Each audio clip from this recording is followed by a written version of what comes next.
Hi, I'm Tasha. This is Let's Talk. At the age of 8, I was sexually molested by my older brother. My mom wasn't home. My mom wasn't home, and he sexually molested me, and my aunt caught him and make him get up off of me and leave the house. And she sent me to go take a shower. And when I get up, there was blood. The weird thing about it, I never knew my oldest brother to live in a house with us. You know, and after the abuse, he was never allowed to be in a house with me alone if there was no adult.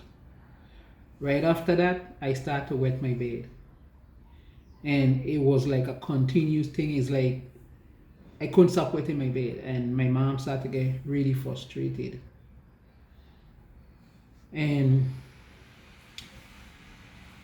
the bedwetting continued. And like I said, she started to get really frustrated. And there was an incident with my sister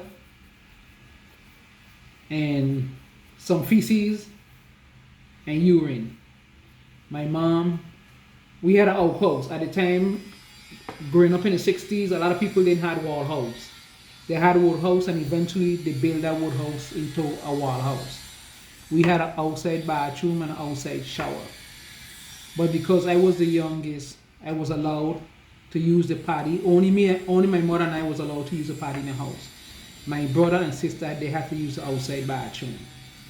So one day my mother came home and she smelled the feces in the house. And she went into where the potty was and she asked my sister, who, excuse my language, who the fuck used this here? And my sister said she don't know. And she told my sister to empty it, and my sister said, why should I empty it? I wasn't the one who used it. Wasn't the one who take a poop there. And my mom got so angry and so infuriated that she take the whole party and drop it over my sister's head with the feces and the urine and everything. And my sister started to cry. And that day showed me how violent and how let's start from there.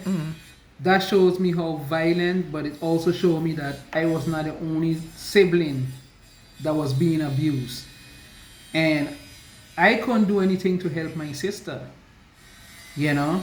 And my aunt was double upset, and she asked my mother like what she's doing to her. What are you doing to your children? These children is going to hate you. And my mother reply was that she don't give a fuck. When I tell her to do something, I want it done, no question asked. The next incident at 8 years old, she had a lot of pennies in her room on her dresser. And I don't know if my sister tell me to go with the pennies or what, I don't know. But I took up 9 pennies. And I went to Porkins grocery store in our neighborhood and I bought some candies and I shared with my sister. And I guess the way the pennies were moved, my mom knew that somebody was messing with the pennies, and she went and she counted them and found the 9 pennies were missing. And she asked my sister and I, who took up the pennies? And I said, not me. And my sister said it was me. And now I know it's not me. And my sister said, yeah, it was you. You went and took Perkins and you buy candy. And my mom like, oh, you're going to lie to me? And she took an electric cord. And she threw me on the ground. I don't know how she gave me on the ground so quick. And she take her foot and put it in my stomach. But then she removed her foot and put it under my neck here. And I literally couldn't breathe and I started to froth come out through my mouth. And my mom took the electric cord. And she beat me and she beat me. And I'm just screaming and I'm bawling for help. Somebody help me. And my aunt and my grandmother right outside, and they didn't do anything. And it's my godmother, Nanny Lola, came from her house because she was renting one of our properties, one of our houses on our land.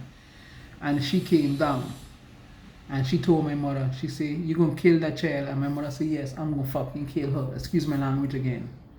And my godmother turned to me and she said, Kelly, if you did it, say you did, that you're the one who did it. And I'm like, okay, Nanny Lola. And I told my mom, I did it. She said, no, I'm going to fucking kill you. And that's when the beating like started. My mother beat me for like close to an hour non-stop until my uncle came over, my mother brother. And he literally pushed her off from beating me and told me, tell her don't ever beat me like that again. And I was all cut up and wailed up in my legs and my hand and everything, you know. I was farting, my whole mouth was white from the fart, you know. And all she said, get your ass up and go take a shower. And I went and take a shower, and while I'm in the shower, I'm crying because the soap and the water is burning all the cuts and the welts and stuff like that. And when I came out of the shower, I went into my room, I got dressed, and I looked at my sister and like, wow, to myself, like, you really rat me out, you know? You really tell on me. And my mother was in the living room smoking a cigarette. And I went in and I said, and I showed her, look, mommy, look. And she said, what you do? I don't give a shit. And I went back into my room, you know? And that was the end of that beating day, you know? And what I enjoy of being 8 years old, when it was summertime, the whole family. Pause. What I enjoy as a child was when it was summertime. My whole family, my grandmother, my aunt, my mom, my aunt 5 kids, my mom 4 kids, we would leave St. Thomas and go to St. John to my aunt and uncle house with my other cousin. And what I enjoy about that, my mom couldn't beat me in my uncle's house. He never allowed her to put his hand on top of me. So I felt free that I'm a child. I don't have to worry about being called a bitch, a whore, a slut, and no good motherfucker. Those things she couldn't she couldn't say these things in my uncle's house. So I was able to enjoy myself. But what I like about St. John, in the 60s, I mean, there was not a lot to do there, but it was fun. We was able to go to the beach every day, right down the street from my Aunt Rita's house. We would stop by Auntie Lane. We would stop by Tandina, and Tandina was my uncle-in-law mother. So we had to, before we go to the beach, we had to bring her tea and her breakfast down to her. So she was like our grandmother also, because we called her the same thing and it was respect. And Auntie Lane, because that was my aunt, husband, family, we had to call her the same thing, Auntie Lane. So, and her house is right on the beach. So we'll go down to the beach, right in Cruz Bay, where there was no nasty boats and stuff, and we will swim, we will have fun as a kid.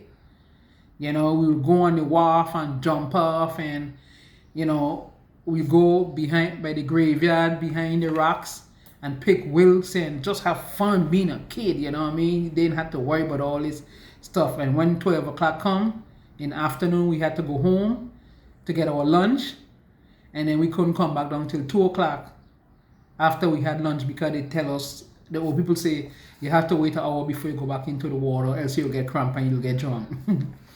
But, and then in the nighttime, we had to be home by 7:30. And it was so boring in St. John that we used to go right in Cruz Bay with a lot of elderly people live and take rocks and throw on top of the roof, because that was fun. And we used to laugh and run, and they know it was us, because they say it only happened when we came from St. Thomas every year. And they would call my aunt in the morning and they would tell Aunt Rita what we did. And Aunt Rita was like, behave yourself. You know you ain't supposed to do that. Those are elders. And Aunt Rita was a type of aunt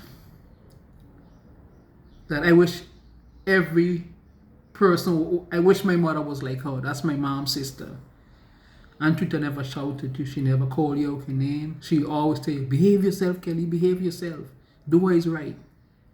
But she know that we was children and we would do little things, and she never judged us. She just allow us to be kids.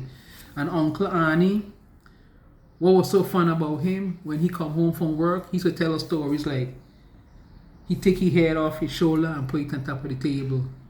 And he like, do you want me to show you? And we used to scream and run to Aunt Rita.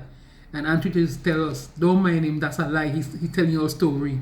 But it was so funny that we just like to hear the stories, and he tell us how he used to have cockroach soup, and he have a bunch of cockroaches in his soup, and he make soup with it. And we're like, oh, that's nasty. But those were the things that I enjoy being a child because they were fruitful and they were beneficial. Oh, shit. Those summers were great. Those summers was my escape.